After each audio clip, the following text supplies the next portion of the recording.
So tonight guys, may dalawa akong bulilit na kasama. And ayan, makulit na kaagad sila. Pero, magkikwento daw sila. Gusto daw nilang i-upload ko dito sa YouTube. So good. Ano yung pag-usapan natin? I am gonna say chocolate hills. You can walk in it and you can't eat it. You can only run on it. It would look like a playground. But you swing on it because when the sun makes bright light, it melts. They don't melt. They don't. They melt. What?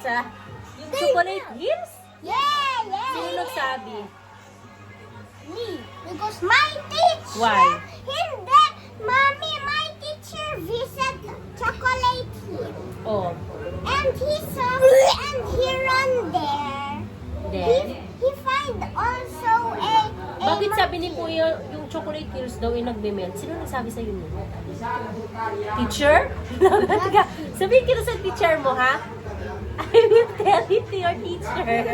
Ma'am Edeline said it? Did Ma'am Edeline say na magme-melt yung... chocolate hill. Ma'am Edeline told you that? Sabi mo, teacher. How about you? Where did you learn the chocolate hills? My teacher when I was kindergarten, he I'm showed the gonna picture. get Wow. Anong color ng chocolate hills? Brown. brown. Bakit brown?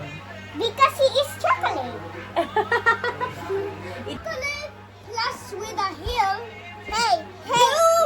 And the chocolate. Hey. Tuloy hindi natin alam kung ano talaga yung... With the chocolate.